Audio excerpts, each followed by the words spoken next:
Matt Frevola posted a screenshot on X showing a $250 royalty check from the UFC video game, and the internet has not stopped talking about it since. Daniel Cormier started the conversation on his YouTube channel, and Frevola's response has set tongues wagging about what fighters in the UFC are paid outside the octagon. So let's break down how a single screenshot from a UFC lightweight opened up a can of worms that goes far beyond $250, and even made Dana White lose it. On March 25, 2026, Matt Frevola posted on X with the caption, "DC isn't lying," alongside what appeared to be a screenshot of his EA Sports UFC 5 video game royalty payment. The amount on the check was $250. $250, that's what a fighter on the UFC roster received for having his likeness, his name, his fighting style, and his face scanned into a video game played by millions of people worldwide. Matt Frevola is an American professional mixed martial artist currently competing in the lightweight division of the Ultimate Fighting Championship. A professional since 2014, he has also competed for the World Series of Fighting and Titan FC. He is not a random name. He is not someone who had one fight and disappeared. His record stands at 11-6-1 as a professional. He has been in the UFC since 2017. He has fought names like Arman Tsarukyan, Drew Dober, Benoit Saint-Denis, and Otman Azatar. He has been on pay-per-view main cards. He has earned Performance of the Night bonuses, and the video game paid him $250. The post was a direct response to something Daniel Cormier had said. In a new video on his YouTube channel featuring fellow former UFC star Ben Askren, Cormier opened up about the royalties one receives while under a UFC contract, with the EA Sports video game paying out a sum. Cormier stated, "On the video game, it's about how many times you get used." He added that guys like Justin Gaethje, Ilia Topuria, or Alex Pereira, those guys are getting monster checks. Cormier then said something that landed differently once Frevola's screenshot hit the timeline. He said, "When I was fighting, my video game checks were bigger than they are today." In other words, the royalties DC received as a two-division champion were larger during his active fighting years, and they have since declined now that he is retired and his character is used less. That's the system. The more your character gets selected by gamers, the more you get paid. If nobody picks you, the check shrinks. And Frevola, a fighter who operates in the middle to lower tier of the UFC lightweight division, is apparently not getting picked very much, hence $250. Following on Cormier's revelation, UFC star Matt "The Steamroller" Frevola took to X to reveal his exact royalties. The retired star, who previously shared his bonus fee, urged fans to play with him over UFC 5 after receiving $250 in royalties. Frevola's tone wasn't bitter. It wasn't a call-out. It was almost lighthearted, a nod to Cormier's comments with a dose of self-awareness. "DC isn't lying," he wrote, as if to say, "Here's the proof, and it's not pretty." But the internet took that screenshot and ran with it. Fans, media outlets, and fellow fighters began sharing the post. The conversation quickly shifted from video game royalties to the broader question, what does the UFC actually pay its fighters? Frevola is a lieutenant in the United States Army Reserve. He is a man with a college degree and a military career alongside his fighting career. He graduated from the University of Tampa with a bachelor's degree in criminology. So this is not a person without options. This is someone who chose to fight in the UFC and has done so for nearly a decade. And the video game, a product that generates revenue for millions of players globally, sent him a check for $250. That number is now at the center of a conversation that Dana White probably did not want to have. But before we get into the fallout, we need to understand why Frevola's name was already familiar in the fighter pay debate, because this isn't the first time he's pulled back the curtain on what the UFC sends its fighters behind the scenes. To understand why this $250 royalty check became such a flashpoint, you have to go back to January 2026, when Matt Frevola did something that most UFC fighters would never do. He posted his backstage bonus receipts for multiple fights. The context matters. Saturday night's UFC 324 event marked the dawning of a new era for the world's leading MMA promotion on many fronts. Not only was it the first show of a $7.7 billion deal with streaming giant Paramount+, but it also saw the introduction of a brand new bonus scheme. At the post-fight press conference after UFC 324, Dana White explained the new system. White addressed the new approach, explaining that bonuses would take the place of checks that were already being distributed behind the scenes but not publicly recognized. Everybody on the card would get a check for different dollar amounts, depending on how they fought, ranging anywhere from $5,000 to $25,000 every event. So those are going away, the UFC president stated. That was White's claim. Behind the scenes, for years, every fighter on every card was getting a discretionary bonus check, somewhere between $5,000 and $25,000. And now those were being replaced by a new public-facing system. Under the new system, the Performance of the Night bonuses that had previously been $50,000 have now been doubled to $100,000. Under the new arrangement, every finish earns a uniform $25,000 payout, and the standard bonuses have been doubled to $100,000. On paper, this sounded like progress. But Matt Frevola threw a wrench into the narrative almost immediately. Veteran lightweight Matt Frevola took to social media to post an image of a letter he received from White enclosing his most recent bonus. The letter read, "Dear Matt, thank you for being part of an amazing night of fights at ESPN 201 in Vancouver, Canada on October 18th, 2025. As a way to say thanks, we are sending you a bonus payment of $3,000, less any required taxes or other belongings. Best regards, Dana White, President." $3,000, not $5,000. Not anywhere close to the $5,000 minimum Dana White had claimed was the floor. For backstage bonuses, the letter revealed that Frevola had only been sent a $3,000 bonus following his October 2025 loss to Kyle Nelson, and fans were quick to notice the $2,000 shortfall from the $5,000 minimum Dana had claimed. Although the 6-year UFC veteran was apparently trying to help paint Dana in a good light, it didn't have the desired result. Frevola had posted the letter as a thank you gesture toward White, not as an expose. But the numbers told a story that contradicted what White had said from the podium. The amount also stood $2,000 less than what White outlined at the press conference, which raised even more questions. In a follow-up post, Frevola shared a breakdown of every backstage bonus he had received across multiple fights. He wrote, "Valdez fight, 3K. A Zaitar fight, 5K. Dober fight, 0K BC, I got 50K bonus. BSD, 3K. Zayam, 3K. Let that sink in." For his knockout of Genaro Valdez at UFC 270, a first-round finish, Frevola received $3,000 in the backstage bonus. Some undisclosed bonuses were as low as $3,000, including after a first-round knockout. For his fight against Drew Dober, where he earned the $50,000 Performance of the Night award, he received 0 additional backstage money, and the most he ever received from these hidden checks was $5,000 for the Azatar fight. Now, with the lightweight receiving $2,000 less in most of his fights, some fans began claiming that Dana White had partially misled them about the minimum bonus being $5,000, with the actual payouts turning out to be lower. Frevola's post illuminated a sidebar of fighter compensation, as he recalled earning a relatively modest $3,000 bonus for his knockout win against Genaro Valdez in 2022. With the new structure in place, Frevola illustrated that had this fight taken place under the updated bonuses in 2023, he would have earned significantly more, showcasing the potential financial impact of the changes. So when Frevola posted that $250 royalty check in March 2026, he was already known as the fighter willing to show receipts, and that reputation gave the latest post a weight that a similar screenshot from another fighter might not have carried. The conversation around it didn't come out of nowhere. It came from a pattern. Now let's go deeper into what Daniel Cormier actually said about how the video game royalty system works, because the details matter. Daniel Ryan Cormier is an American former professional mixed martial artist, freestyle wrestler, and current color commentator for the Ultimate Fighting Championship. As a former UFC light heavyweight and heavyweight champion, Cormier is the second fighter in UFC history to hold titles in 2 weight classes simultaneously, and is the first fighter to have title defenses in 2 divisions. In other words, this is not some fringe voice. This is a Hall of Famer who still works for the UFC as a broadcaster, and he voluntarily discussed what the video game royalty system pays fighters. According to Cormier, those royalties are higher the more a fighter is used in the games, with the 47-year-old predicting that 3 current members of the roster will be paid extremely well from their respective appearances. The way Cormier explained it, the royalty system is usage-based. If gamers pick your fighter frequently, you earn more. If your character sits on the roster and nobody uses you, your check is smaller. The fighters who are selected the most, the stars who people want to control in the game, those are the ones getting what Cormier called monster checks. He named 3 fighters specifically: Justin Gaethje, Ilia Topuria, and Alex Pereira. All 3 are among the most popular fighters on the roster. Gaethje is a former interim lightweight champion, known for his stand and bang style. Topuria is the current featherweight champion. Pereira is a 2-division champion and one of the most marketable fighters in the sport. These are the fighters gamers choose, and consequently, these are the fighters who see substantial video game royalties. But Cormier also admitted his own checks have shrunk. He said his royalties were larger when he was an active fighter. That tracks logically. When a fighter is competing regularly and winning, their in-game character gets more attention. When they retire, the usage drops, and the royalty check drops with it. Cormier shared all of this in what seemed like a casual, informational moment with Ben Askren. It was not intended as a criticism of the UFC or of the video game deal. It was simply a glimpse into one revenue stream that fighters have access to.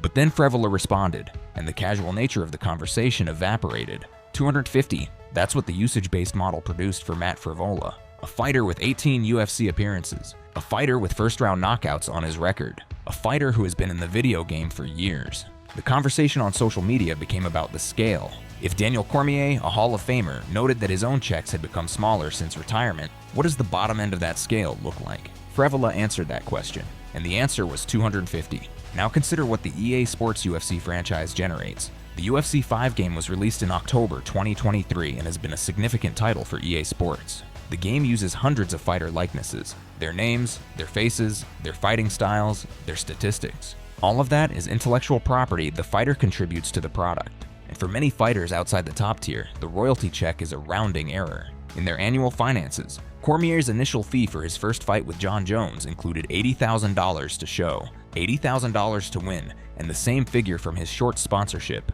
which ended up increasing because of a Fight of the Night bonus. And then Dana White rewarded him with a check for $1 million after the huge pay-per-view numbers. That story Cormier told on the Pivot podcast illustrates the gap.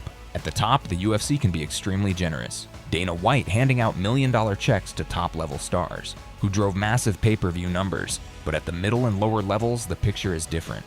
And the video game royalty system appears to mirror that same top-heavy distribution.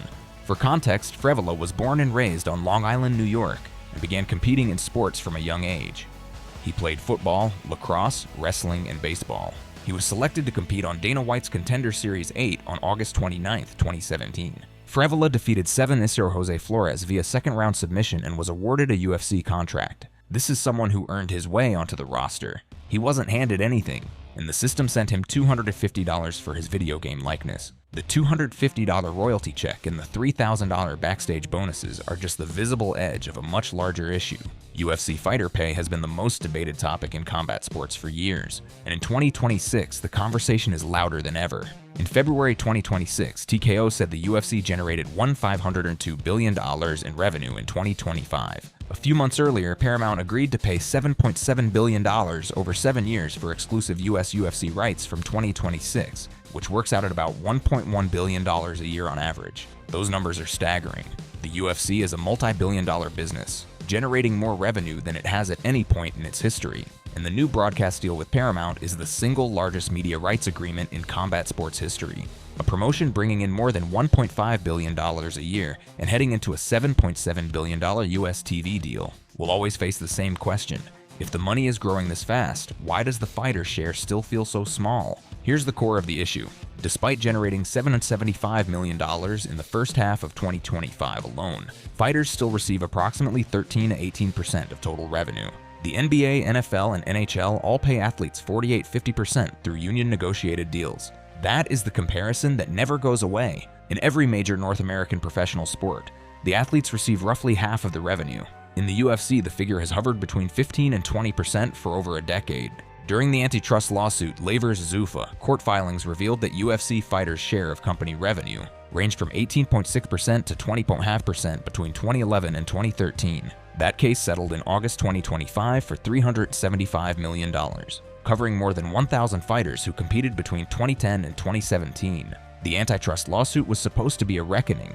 It lasted over a decade. U.S. District Judge Richard Boulware had initially rejected a $335 million figure as insufficient. Before the figure was raised, approximately 35 fighters were projected to receive more than $1 million each. Around 100 would receive more than $500,000, and the minimum individual recovery was set at $15,000. But after the settlement, nothing structurally changed. Even after paying out $375 million to settle the decade-long antitrust lawsuit, the largest such settlement in combat sports history, UFC's business model remains unchanged. Entry-level UFC contracts currently start at $12,000 to $25,000 per fight, with an equal win bonus, figures that have barely moved in over a decade. For years now, the entry-level UFC fighters making their promotional debuts have earned a rather embarrassingly low $10,000 to show, $10,000 to win fight purse. A look at disclosed fighter purses shows the pay scale dates back a full decade. In other words, it has been 10 years since the UFC's starting wage increased. Think about that for a second. The UFC's revenue has more than doubled in the last 10 years. The broadcast deal went from roughly $300 million a year with ESPN to $1.1 billion a year with Paramount, and the starting salary for a new fighter has stayed virtually the same. After paying coaches 10-20%, training partners, travel, medical bills, and taxes 30%, many fighters barely break even. Former fighter Miles Jury revealed he netted just $5,500 profit from a $20,000 fight purse after all expenses. That $5,500 figure is the one that stops people in their tracks. A man who competed at the highest level of mixed martial arts on a globally televised card and took home $5,500 after expenses. Research indicates that 43% of UFC fighters earned less than $45,000 in 2024, while the median annual salary sits around $51,370. For a sport that asks athletes to risk brain damage, broken bones, and career-ending injuries every time they step into the cage, those numbers have drawn criticism from all corners. In March 2026, the debate intensified further. Rousey made her comments about UFC fighter pay during a press conference on March 10, 2026. Rousey took direct aim at the UFC's compensation structure, framing it against the backdrop of the UFC's 7-year, $7.7 billion broadcast deal with Paramount Plus and CBS. It launched in January 2026. On JRE MMA Show 176, recorded March 16, 2026, Joe Rogan sat down with retired UFC lightweight Dustin Poirier for a wide-ranging conversation that eventually landed on fighter pay. Rogan has been a UFC commentator for over 2 decades. He is one of the most recognizable voices in the sport, and he sided with the fighters. Joe Rogan used a comparison from his own business to make a straightforward case. When the people performing are the reason anyone shows up, they should take home most of the money. Georges St-Pierre, another figure with significant standing in the sport, expressed similar concern after the Paramount deal was announced, arguing the shift away from pay-per-view would eliminate PPV points as leverage for top fighters. The $7.7 billion Paramount deal starting in 2026 eliminates pay-per-view entirely, which actually hurts top fighters who earned PPV points. UFC is securing guaranteed revenue while capping fighter earning potential even further. That's the part that affects fighters at every level. The Paramount deal replaced the pay-per-view model entirely. For casual fans, that means no more $80 pay-per-view purchases. For fighters, it means one of the few mechanisms that allow top earners to share in the upside of their own popularity has been eliminated. So when Matt Frevola posts a $250 video game royalty check, it lands in a climate where fighters, former fighters, commentators, and fans are all asking the same question: where is the money going? The question now is whether any of this matters to the people making the decisions. Dana White has been consistent in his public stance on fighter pay for years. When pressed on compensation, he has framed fighting in the UFC not as a job, but as an opportunity. He said, "This isn't a job. This isn't a career. This is an opportunity for you to become as famous as you can possibly be." That framing has been the bedrock of his argument.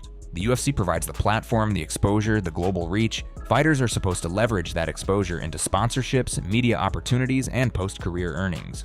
The fight purse, in White's view, is just one part of the equation. He has also said, "Believe me, these guys get paid what they're supposed to get paid. They eat what they kill. They get a percentage of the pay-per-view buys, and the money is spread out amongst all the fighters." But several elements of that argument have been undercut by recent developments. The pay-per-view model is gone. The backstage bonuses that White said ranged from $5,000 to $25,000 turned out to be as low as $3,000, according to Frevola's receipts. And the video game royalties for a roster-level fighter total $250. The systemic advantage White maintains over fighters stems from a crucial structural element. Fighters are classified as independent contractors rather than employees. This prevents unionization, eliminates collective bargaining power, and strips fighters of benefits afforded to regular employees: health insurance, retirement contributions, workers' compensation. That classification is the key to the entire structure. Unlike NBA players or NFL players who negotiate collectively through unions, UFC fighters negotiate individually. There is no fighters' union. There is no collective bargaining agreement. Each fighter signs their own contract, and the terms are set by the UFC. Mark Shapiro has addressed fighter pay concerns just a few months into the UFC's new $7.7 billion deal. Prior to the first UFC event of the year, UFC 324, Dana White announced that post-fight bonuses would be increased to $100,000 from $50,000, with all fighters who score a finish being awarded with an additional $25,000. Those changes are real, doubling the performance of the night bonus to $100,000 and adding a $25,000 finish bonus is a tangible improvement. The UFC doubled its traditional $50,000 fight bonus to $100,000. Justin Gaethje and Paddy Pimblett earned Fight of the Night for their 5-round main event at UFC 324, with each walking away with the full $100,000 bonus. The new bonus system saw Dana White hand out $450,000 to fighters during UFC 324. That is a significant amount of money distributed in a single night, but critics argue that these are performance bonuses, not base pay increases. A bigger bonus pool may be welcomed by fighters, but it does not automatically answer the broader fairness question. If the company is entering a new financial tier, fans expect something more visible than a few improved post-fight awards. They expect a clearer sign that the roster as a whole is benefiting from the growth. In the wake of the UFC's $1.1 billion per annum broadcast deal with Paramount+, UFC CEO and President Dana White has stated that fighter pay will increase, suggesting it's going to be good without providing specific numbers. That phrase, "it's going to be good," is doing a lot of heavy lifting without much underneath it. Fighters and fans want specifics.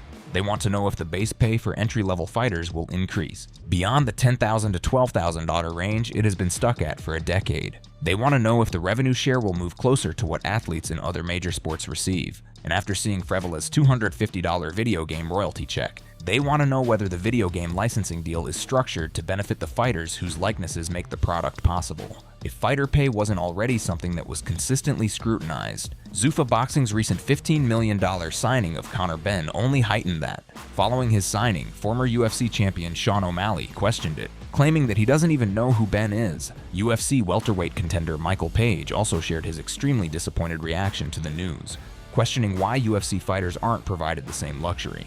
That last point from Michael Page is perhaps the most telling. The UFC's parent company, TKO Group Holdings, signed a boxer for $15 million, while UFC fighters on the same roster question why they can't get a similar level of investment. The contradiction is visible, and fighters see it. As for Matt Frevola himself, he's continued to fight and compete as a UFC lightweight. His last fight was against Kyle Nelson on October 18, 2025 at UFC Fight Night 262, which he lost via unanimous decision.